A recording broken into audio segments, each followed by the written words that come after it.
Liberty Media, cosa farà della Superbike? Allora, sapete che Liberty Media ha comprato la MotoGP per quasi 4,3 miliardi di euro, ma nel pacchetto c'era anche lei, la Superbike. Ora, Liberty Media, che ha trasformato la Formula 1 in un fenomeno pop globale, mainstream, ha un grattacapo o forse un'opportunità.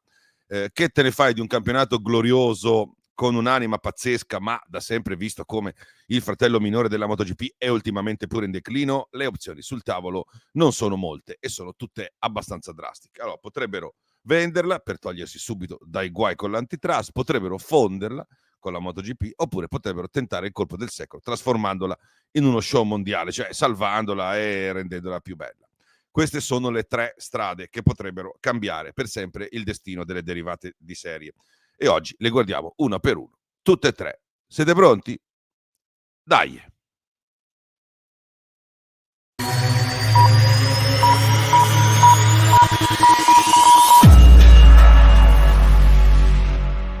Ciao da Mr. Helmet, andiamo con ordine. A luglio 2025, dopo mesi di attesa e il sì finale della Commissione europea, l'affare è andato in porto. Liberty Media si è presa l'84% di Dorna Sports, la società spagnola che gestisce non solo la MotoGP ma anche il mondiale Superbike e tutte le classi minori. Il restante 16% resta in mano al management di Dorna con l'intromontabile Carmelo Espeleta ancora al comando. Questo vuol dire che per la prima volta nella storia un'unica azienda possiede il campionato a quattro ruote più importante al mondo, la Formula 1, e i due campionati a due ruote più importanti, cioè la MotoGP e la Superbike. Questa concentrazione di potere, mai vista prima, ha fatto subito accendere una spia, ha fatto suonare una sirena e su quella sirena c'è scritto antitrust, ok? Molti si ricorderanno il caso di CVC Capital Partners anni fa, cioè le autorità europee, sono sempre loro, li costrinsero a vendere la MotoGP proprio per poter comprare la Formula 1 ed evitare una posizione dominante. Oggi Liberty Media si trova in una situazione simile, ma anche più complicata perché i mondiali che controlla sono tre. Tutto questo ha scatenato un po' di domande e speculazioni nel paddock, non solo fra gli addetti ai lavori ovviamente, ma anche fra noi appassionati che vogliamo sapere che fine farà la Superbike.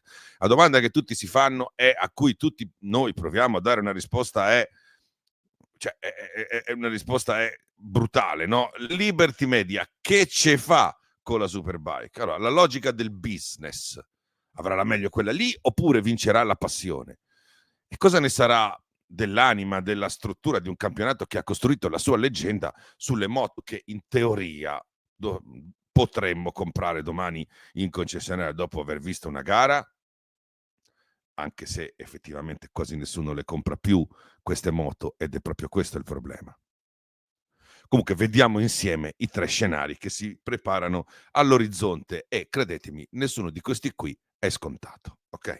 Scenario numero 1, la vendita, la via più semplice e prudente. Quindi il primo scenario è questo qua, cioè quello del buon senso finanziario, è il più diretto, il più immediato, sbrigativo. Liberty Media si deve liberare della Superbike perché potrebbe essere la mossa più logica per una serie di motivi abbastanza concreti, terra. Il primo e il più forte è una questione di antitrust. Controllare Formula 1, MotoGP e Superbike crea un monopolio quasi totale sui diritti televisivi e commerciali e di informazione degli sport a motori di vertice in Europa e quindi le autorità per la concorrenza, come ha già dimostrato anche la lunga indagine che ha preceduto l'ok finale, che gli è stato dato secondo me anche con delle, no, con delle cose poi da fare, no, delle condizioni, e vedono queste concentrazioni qui come il fumo negli occhi, lo sapete. Potrebbero imporre a Liberty Media, condizioni molto dure, forse già nel contratto ci sono e noi non le conosciamo, come la cessione di uno dei suoi gioielli per garantire un mercato pluralista, insomma, ecco, diciamo che fra la MotoGP appena comprata, pagata a peso d'oro, e la Formula 1 che insomma è radicata ed è una miniera d'oro, anche quella, e la Superbike, io insomma credo che la scelta su chi sacrificare sia quasi ovvia. Quindi vendere la Superbike sarebbe un modo per anticipare i problemi, la risoluzione dei problemi, mostrarsi collaborativi, proteggere l'investimento principale della MotoGP e della Formula 1 e mettere subito i paletti, insomma far capire che si è, come posso dire, disponibili a trattare con le autorità, che poi alla fine sono quelle che decidono. E poi c'è una ragione economica, Cioè l'acquisto di Dorna è costato una cifra folle, sono 4,3 miliardi di euro. E Dorna non è sanissima dal punto di vista finanziario, e quindi Liberty Media deve rispondere ai suoi azionisti e deve fare profitti. Ma come, l'ha appena comprata, già deve fare profitti? Sì, i fondi non possono giocare tanto con i soldi dei loro contribuenti. Quindi vendere la Superbike permetterebbe di far rientrare una parte, non grandissima, ma comunque sarebbe già una dimostrazione di volontà, di intenzione, no? Di appianare, insomma, le situazioni quelle di bilancio. Insomma, alleggerendo il bilancio, liberando capitali da pompare nel prodotto di punta, si libererebbero nuovi soldi per gli investimenti, e quindi la MotoGP ha un potenziale di crescita pazzesco, specialmente in America, che è il vero obiettivo di Liberty. E qui questo genera una domanda: ha senso quindi concentrare tutte le energie e i soldi per trasformarle in una Formula 1 delle moto? Evidentemente sì, ed è il motivo per cui è stata comprata. E quindi in quest'ottica la Superbike rischia di essere vista come una distrazione, un fastidio, un asset secondario che ruba tempo e risorse al piattoforte, anche non costando tanto, ma comunque sono cose di cui uno si deve occupare, e lo sappiamo che le risorse non sono infinite. Sappiate già che Liberty Media ha già iniziato a sfoltire il dipartimento marketing e comunicazione di Dorna. Chiudo la parentesi. E poi c'è infine un altro rischio, no, per una situazione del genere, che è la cannibalizzazione, cioè anche se hanno identità diverse, i due campionati parlano più o meno allo stesso pubblico, più o meno. Non è tanto questo, è che possono confonderlo, e questo non deve succedere. Condividono sponsor, circuiti, a volte persino piloti, se li rubano, e quindi per un colosso dei media avere due prodotti simili così sotto lo stesso tetto potrebbe non essere la mossa più furba. Quindi rischiano di farsi concorrenza a vicenda senza nessun motivo, avere l'attenzione dei fan, i soldi degli sponsor, e quindi semplificare l'offerta è la soluzione, puntando tutto su un campionato premium. Questa sarebbe la scelta di marketing spietata ma efficace, che è quello che poi fanno le grandi aziende quando comprano marchi simili. Ne affossano uno e lo disintegrano se i consumatori si sovrappongono. Ok, Liberty Media potrebbe dire: questo è il motociclismo bello, quello nostro, e noi facciamo questo qua. Ma chi la comprerebbe se la vendesse? Cioè, no? Allora, le voci nel paddock non mancano. Potrebbe farsi avanti un altro fondo di investimento, magari più piccolo, replicando l'operazione in piccolo. Potrebbe arrivare qualcuno dal mondo delle corse, quindi si parla di Discovery, che poi è Warner Bros., che già organizza il mondiale endurance, l'IWC, attraverso Filiberti Associé, e potrebbe vedere una grande opportunità nel fondere i due campionati per derivati. Un'altra voce porta ad MSV, che è Motorsport Vision, la società dell'ex pilota Jonathan Palmer, che gestisce con successo, oltre a un paio di circuiti proprio fisici, anche il British Superbike, quindi il campionato nazionale più seguito al mondo. Per loro prendersi il mondiale sarebbe un passo ambizioso ma del tutto naturale. Insomma, la vendita non è un'ipotesi campata in aria, è una strada fredda, dolorosa, ma in linea con le logiche di un business di questa portata, operato da personaggi di questa portata, ovvero un fondo. C'è però una situazione e uno scenario ancora più doloroso di questo. Ok, là si chiama, è lo scenario numero 2, che si chiama fusione e ridimensionamento, quindi potrebbe essere la fine di un'epoca. Ora, è lo scenario che fa venire i brividi a tutti quanti. La fusione, l'assorbimento della Superbike dentro la MotoGP, trasformandola in una specie di junior qualcosa, una Formula 2, diciamo, delle moto.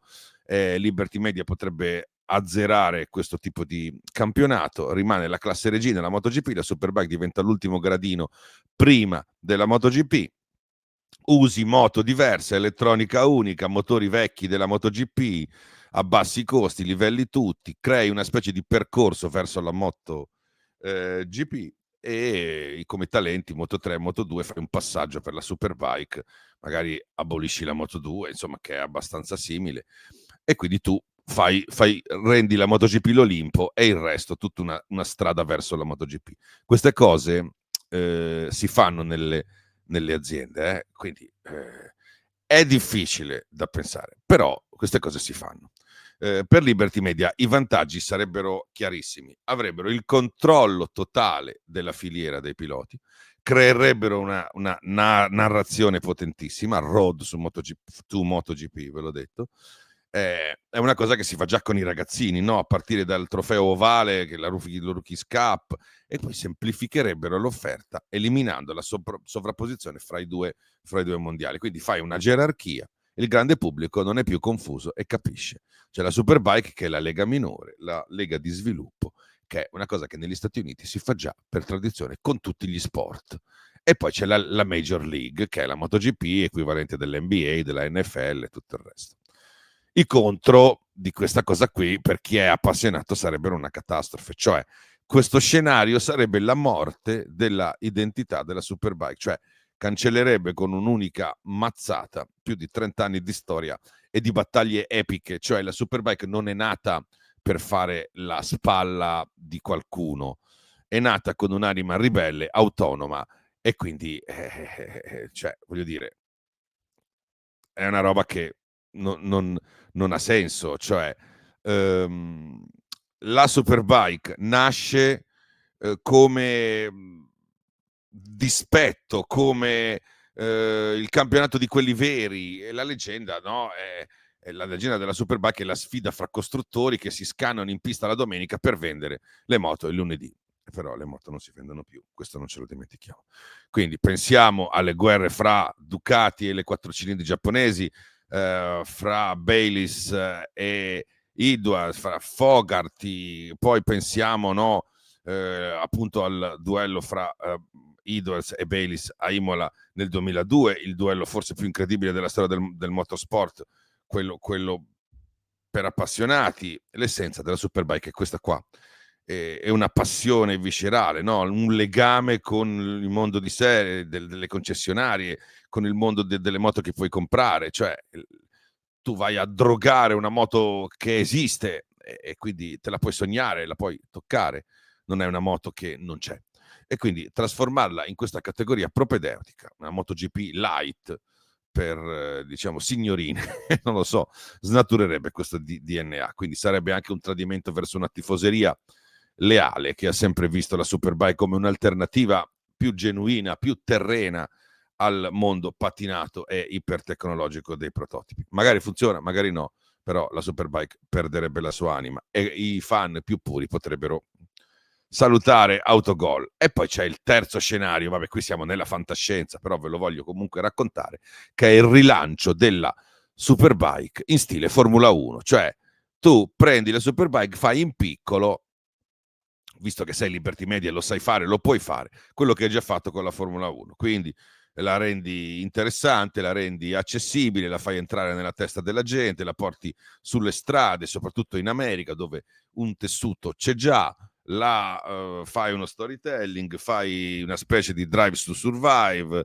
street credibility, e insomma questa cosa l'hai già fatta, cara Liberty, puoi farla anche con la Superbike, quindi rivalità per i costruttori, nei paesi dove ancora magari le moto si comprano, quindi un po' meno Europa, un po' più estero, e quindi ci provi, ok? Poi fai un'espansione negli Stati Uniti, come abbiamo detto, fai un evento spettacolare totale e soprattutto magari crei delle grafiche più accattivanti, insomma investi un pochino di soldi e vendi magari anche la Superbike in pacchetto con la Formula 1 o con la MotoGP, cerchi di trasformare ogni round in una cosa interessante. Ok, quindi le sinergie potrebbero essere moltissime. Questo scenario qua è il più ambizioso, però paradossalmente è quello più difficile, anche se rispetterebbe l'anima della Superbike, la esalterebbe, non le mancherebbe di rispetto, la farebbe diventare un prodotto con la dignità che aveva prima, ok?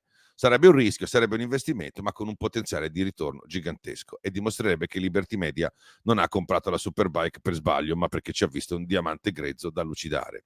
Il problema è che la Liberty Media non ha comprato la Superbike perché ci ha visto un diamante grezzo da lucidare, ma perché era omaggio nella attaccata così con le manine alla MotoGP, che era la cosa che le interessava. E quindi tutta questa pugnetta che ci siamo appena fatti, dubito che si possa fare. Ok? Non ha nessun senso, anche perché la Superbike, e quindi non è proprio per niente appetibile e i numeri lo dimostrano. È già difficile valorizzare la MotoGP e quindi non credo che andrà così. La mia analisi è questa e la mia opinione è quella che state per ascoltare. Dopo aver visto questi tre scenari, vi dico qual è la strada più probabile secondo me. Allora, secondo me le cose stanno così. Liberty Media ha appena fatto un investimento colossale sulla MotoGP e logicamente concentrerà lì la maggior parte delle sue energie e delle sue risorse. Trasformare anche la Superbike richiederebbe un altro investimento enorme e una strategia complicata, con il rischio di sottrarre l'attenzione, le risorse al prodotto di punta, che ripeto è la MotoGP, e quindi il gioco non vale la candela. Non vale la candela perché la Superbike costa poco, ma genera pochissimo e quindi ai fondi un affare così non interessa. I fondi devono fare soldi velocemente e intensamente, non sono lì per passione. Okay. Lo scenario della fusione, come abbiamo detto, sarebbe un suicidio mediatico, rischierebbe di essere un autogol che un'azienda attenta all'immagine come Liberty Media, soprattutto nei confronti dei suoi investitori, difficilmente commetterebbe. Resta quindi, ripeto, la strada più pragmatica e tradizionale, che secondo me è la più probabile. La vendita, perché le pressioni dell'antitrust sono un fattore chiave, una spada di Damocle che pende sull'operazione e può anche interromperla, e per Liberty Media vendere la Superbike sarebbe il modo più efficace per ottenere il via libera definitivo, per non avere mai più problemi con l'antitrust e vivere serena con i vari governi con cui si va a interfacciare volta per volta, e per proteggere l'investimento miliardario che si chiama MotoGP. In quest'ottica la Superbike non è un asset, è un peso, una pedina da sacrificare, e il compratore più logico sulla scena, per me, secondo me, è MSV, che è la società di Jonathan Palmer che gestisce il British Superbike. Stanno già facendo loro un lavoro eccellente a livello nazionale, e per acquisire il mondiale per loro sarebbe un passo abbastanza naturale, il passo successivo. Quindi fonti vicine al paddock suggeriscono che dialoghi siano già in corso, e questa non sarebbe la scelta più visionaria, ma quella dettata dalla logica finanziaria e strategica.